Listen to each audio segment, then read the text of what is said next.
Baik, Assalamualaikum warahmatullahi wabarakatuh. Kami dari kelompok 8 akan mempresentasikan terkait dengan laporan hasil observasi lapangan pada usaha Sumano Bedak Kayu Jaya Abadi. Next. Nah, untuk anggotanya sendiri itu yang pertama ada Arif Aji Saputra, dan ada saya sendiri Auliadina Rahmani, ada Azara Fauzia Ramadhani Maulana, dan juga ada Bintang Anggraini. Next. Baik, untuk selanjutnya terkait dengan profil usaha, di mana usaha ini bernama Sumano Bedak Kayu Jaya Abadi, di mana ini usaha kecil yang bergerak di bidang manufaktur, yaitu furniture atau mebel. Nah, Sumano Bedak Kayu Jaya Abadi ini memproduksi seperti meja, kursi, pintu, jendela, lemari, dan lain sebagainya. Nah, untuk alamatnya sendiri itu beralamat di Jalan Ponorogo, Dadaprejo, Kecamatan Jurrejo, Kota Batu, Jawa Timur. Nah, untuk Sumano Bedak Kayu Jaya Abadi ini berdiri tahun 2007 oleh Bapak Sumano sendiri, yang awalnya itu dari pengalaman Bapak Sumano di bidang pertukangan. Nah, beliau ini biasanya menerima panggilan untuk mengerjakan proyek pembangunan rumah. Nah, dari teman ke teman dan selanjutnya Bapak itu membangun usaha di mana dia membangun usaha membuat furniture yang bisa memenuhi kebutuhan custom sesuai dengan permintaan dan preferensi dari pelanggan. Nah, usaha ini tuh tumbuh dari sekedar layanan pertukangan menjadi produsen yang dikenal dan dipercayai oleh banyak orang sampai uh, usaha ini tuh bisa membangun seperti proyek-proyek besar seperti sekolah, masjid, dan hotel. Lalu untuk pemasarannya sendiri ini di mana usaha Sumarno ini tuh mulai berkembang uh, dari yang awalnya hanya teman ke teman, sekarang pun udah didistribusikan ke berbagai daerah di Indonesia seperti NTT, Sumatera, Bali, Trenggalek, dan juga Surabaya. Nah, untuk karyawannya itu di mana masih 9 karyawan tetap dan akan meningkat sesuai dengan pemesanan dan juga ketika ada kondisi borongan. Next. Permasalahan yang dialami UMKM ini yang pertama yaitu kualitas kayu yang digunakan seringkali tidak stabil dikarenakan faktor cuaca dan penebangan pohon yang masih muda. Yang kedua yaitu harga kayu yang tinggi membuat produksi menjadi mahal dikarenakan Mebel Sumarno mengambil kayu hanya dari perhutani. Yang ketiga yaitu proses produksi terhambat oleh cuaca hujan yang memperlambat waktu menjemur kayu. Keempat yaitu pemasaran produk kurang efektif dikarenakan kurangnya pengetahuan tentang teknologi. Dikarenakan yang mengelola yaitu orang tua sehingga kurang update terhadap sosial media. Yang terakhir yaitu kekurangan tenaga kerja terutama saat permintaan meningkat, yaitu di saat akan lebaran atau akhir tahun. Next. Baik, untuk selanjutnya yaitu cara mengatasi permasalahan di mana usaha Sumarno Bedak Kayu Jaya Abadi itu berbagai langkah strategis dapat dilakukan dengan penurunan kualitas kayu akibat cuaca dapat diatasi dengan teknologi pengeringan modern seperti oven atau clean drying serta penyimpanan di gudang tertutup berventilasi baik. Nah, tantangan sulitnya mendapatkan kayu berkualitas dapat diatasi melalui kemitraan dengan petani hutan berkelanjutan atau penggunaan kayu alternatif dengan perlakuan khusus dan harga kayu yang tinggi bisa ditekan dengan melalui membeli grosir dan memaksimalkan efisiensi bahan baku. Nah, untuk teknologi seperti Demerminfer atau energi terbarukan dapat mempercepat pengeringan kayu di musim hujan. Nah, pemasaran itu dapat ditingkatkan dengan platform online, katalog digital, dan jangkauan pasar lebih luas. Nah, kekurangan tenaga kerja dapat tuh diatasi melalui rekrutmen musiman atau ada juga otomatisasi produk dan pelatihan karyawan. Nah, diverifikasi produk, penggunaan bahan baku fleksibel serta sertifikasi produk ramah lingkungan dapat meningkatkan daya saing usaha secara berkelanjutan. Next. Berikutnya yaitu forecasting anggaran penjualan. Berikut terdapat tabel penjualan Sumarno Bedak Kayu selama tahun 2024. Pada triwulan 1 terdapat total 2.200 mebel yang terjual. Pada triwulan 2 terdapat 2.500 yang terjual.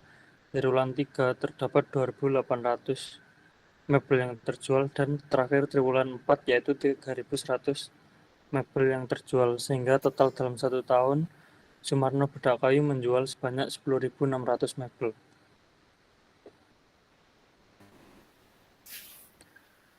Berikut yaitu forecasting menggunakan metode semi-average. Di sini dikarenakan terdapat 4 data sehingga kita tidak menggunakan 0, yaitu kita ganti dengan 1 dan min 1 dan diteruskan. Dari data yang kita dapat, perhitungannya adalah A, kita mendapatkan 2.350 atau 2.950.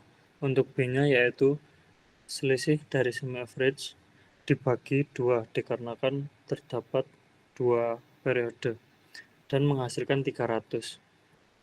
Untuk menghitung Y-nya yaitu 2.350 ditambah 300 dikali 7 per 2 dan menghasilkan 3.400. Jadi, triwulan 1 tahun 2025, Sumarno Bedak Kayu diperkirakan menjual sebanyak 3.400 unit mebel.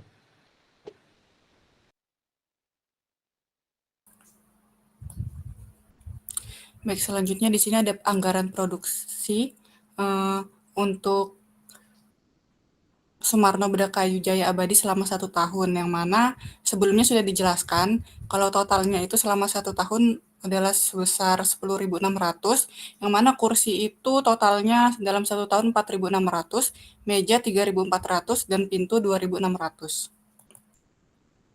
Baik, untuk selanjutnya adalah anggaran biaya bahan baku, di mana untuk anggaran biaya bahan baku ini dihitung di mana unit produksinya itu dikali SUR-nya. Nah, untuk bahan baku di sini itu terbagi menjadi 2, di mana ada kayu wadang dan juga kayu jati. Nah, untuk pembuatan kursi itu menggunakan kayu wadang, di mana produksi per unitnya itu totalnya 4.600 seperti yang dijelaskan sebelumnya, itu dikalikan dengan SUR-nya, yaitu 1,5. Maka jumlah kebutuhannya itu hasil perkaliannya dengan total 6.600. Nah, untuk harga per unitnya itu di mana per kayu wadang 35.000. Nah, jadi jumlah kebutuhannya dikalikan harga per unit diperoleh biaya dengan triwulan 1 sampai triwulan 4 itu diperoleh total sebesar 231 juta. Next.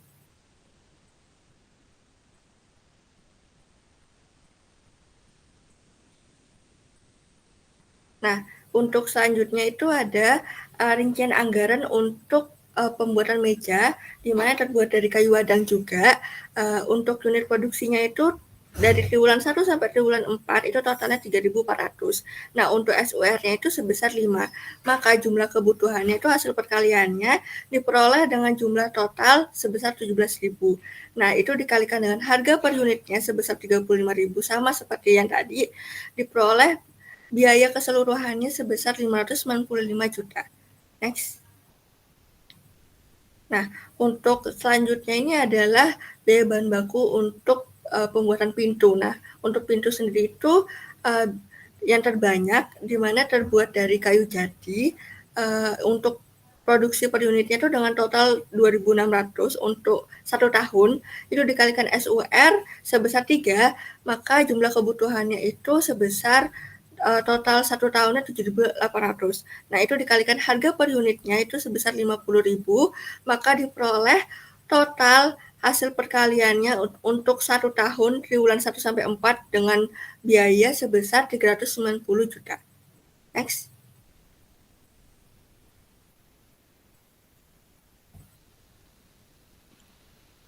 Berikutnya yaitu anggaran BOP. Berikut penjelasan lebih lanjutnya yaitu listriknya per triwulan sebesar 3 juta, airnya sebesar 550.000. Untuk gaji tenaga kerja tidak langsung di sini berbeda dikarenakan untuk lebaran dan di akhir tahun terdapat pemesanan lebih banyak. Berikutnya yaitu terdapat bahan penolong. Bahan penolong ini seperti paku, lem, dan lain-lain. Untuk perawatan mesin seperti servis dan lain-lain. Untuk depresiasi peralatan sebesar 1.500.000 per triwulannya. Dan total untuk BOP yaitu sebesar 54.200.000.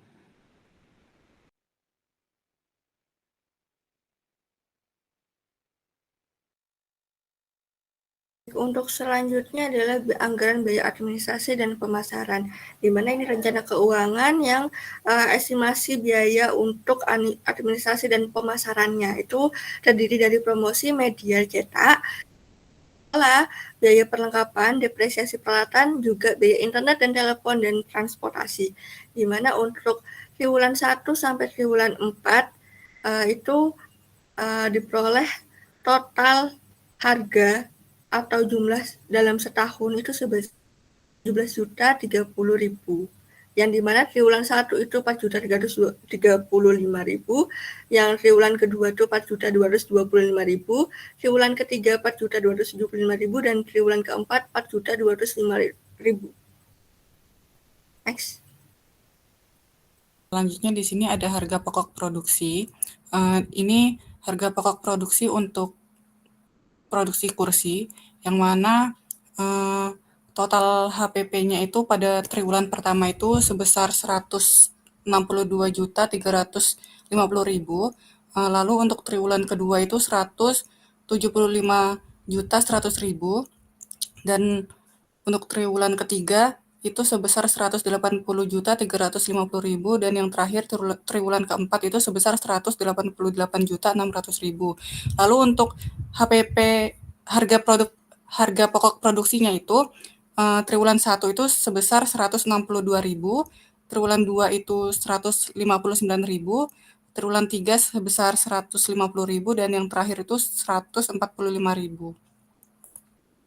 Kemudian di sini ada harga pokok produksi meja, yang mana harga pokok produksinya itu sebesar 347.000, kemudian triwulan 2 itu sebesar 321.500, triwulan 3 itu sebesar 305.000, dan yang terakhir triwulan 4 itu sebesar 295.000. Yang terakhir di sini ada harga pokok produksi pintu, yang mana harga pokok produksinya itu pada triwulan pertama itu 390.000, triwulan kedua sebesar 345.500, triwulan ketiga sebesar 317.000, dan yang terakhir sebesar 267.000. Baik, untuk selanjutnya itu ada anggaran biaya tenaga kerja langsung, yang dimana tenaga kerja langsung itu merupakan tenaga kerja yang berperan secara langsung dalam proses produksinya. Nah, untuk jam kerja selama 8 jam per hari per tenaga kerja langsung, dan total karyawannya itu total karyawan produksinya itu ada 9 orang. Dan untuk menentukan biaya tenaga kerja langsungnya itu dapat diperoleh dari jam kerja dikalikan dengan upah per jamnya. Nah, untuk jam kerjanya sendiri itu didapatkan dari 8 jam dikalikan dengan 9 karyawan, lalu dikalikan 30 hari dan dikalikan 3, yang dimana 3 itu adalah 1 triwulan. Kan 1 triwulan itu ada 3 bulan. Nah, didapatkan total dalam setahunnya itu sebesar 25.920 jam. Nah, untuk upahnya per jam itu didapatkan dari 90 itu adalah upah per setiap untuk upah per jamnya itu didapatkan dari 90.000 dibagi dengan 8 jam, dan hasilnya itu 11.250. Nah, untuk memperoleh biaya tenaga kerja langsungnya, yaitu tadi di mana jam kerja dikalikan dengan upah per jamnya, yang dimana 6.480 dikalikan dengan 11.250, dan hasil dalam setahunnya itu biaya tenaga kerjanya yaitu sebesar 291.600 juta rupiah. Dan untuk total biayanya dari kedua bagian itu tadi, yaitu persiapan dan rangka dan finishingnya itu total biayanya itu sebesar 421.200 juta rupiah. Baik, selanjutnya di sini ada laporan laba rugi per triwulan dari Sumarno Bedak Kayu Jaya Abadi, yang mana di sini untuk volume penjualan triwulan pertama itu sebesar 2.200, triwulan kedua itu sebesar 2.500, triwulan ketiga itu sebesar 2.800, dan triwulan keempat itu sebesar 3.100. Lalu untuk penerimaan penjualannya itu didapat dari nominal kursi, meja, dan pintu, yang mana hasilnya itu sebesar 1.700.000, 300, 800, dan 600 ini adalah harga jual yang diberikan oleh Sumarno Bedakayu Jaya Abadi. Lalu dari hasil ini itu kita kalikan dengan volume penjualan. Kemudian untuk harga pokok penjualannya itu didapat dari volume penjualan dikali dengan harga pokok produksi, yang mana hasilnya jadi seperti ini. Kemudian untuk laba kotornya didapat dari penerimaan penjualan dikurang dengan harga pokok penjualan. Kemudian di sini harus dikurang lagi dengan biaya operasi, yang mana biaya operasi itu ada biaya administrasi dan biaya pemasaran.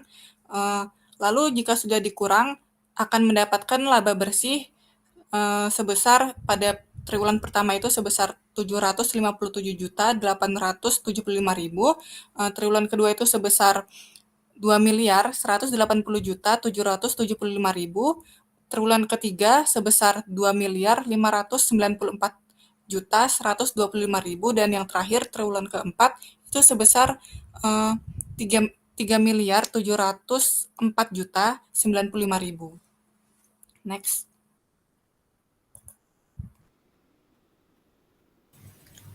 Baik, dari hasil penyusunan anggaran pada Sumarno Bedakayu Jaya Abadi, ditemukan permasalahan dalam penyusunan anggarannya, di mana penyusunan anggaran produksi, biaya bahan baku, tenaga kerja, dan overhead pada usaha Sumarno Bedakayu Jaya Abadi ini menghadapi beberapa permasalahan. Itu yang pertama, ketergantungan pada estimasi penjualan yang tidak selalu akurat. Yang kedua, ada fluktuasi harga bahan baku yang tinggi, serta ketergantungan pada tenaga kerja borongan yang menyulitkan perencanaan biaya tenaga kerja. Selain itu, pengeluaran overhead yang tinggi akibat penggunaan mesin besar dan ketidakmampuan mengelola limbah produksi secara optimal itu memperburuk dalam efektivitas dan efisiensi dari anggaran tersendiri. Next. Baik, untuk kesimpulan dari keseluruhannya yaitu berdasarkan hasil observasi pada usaha Sumarno Bedakayu Jaya Abadi, dapat disimpulkan bahwa usaha Sumarno Bedakayu Jaya Abadi yang telah beroperasi sejak 2007 mengandalkan perencanaan anggaran yang sistematis untuk mendukung operasionalnya. Nah, termasuk dalam aspek produksi, bahan baku, tenaga kerja, dan pemasaran. Terus meskipun menghadapi permasalahan seperti penurunan kualitas kayu akibat cuaca, proses pengeringan yang lambat, dan keterbatasan tenaga kerja, usaha ini tuh terus berupaya untuk menetapkan kompetitif dengan mengadopsi teknologi pengeringan modern dan pemanfaatan kayu alternatif. Dengan pengelolaan anggaran yang matang dan perencanaan yang baik, usaha ini memiliki potensi untuk meningkatkan daya saing dan memperluas pasar. Baik, sekian dari presentasi dari kelompok kami. Saya akhiri. Wassalamualaikum warahmatullahi wabarakatuh.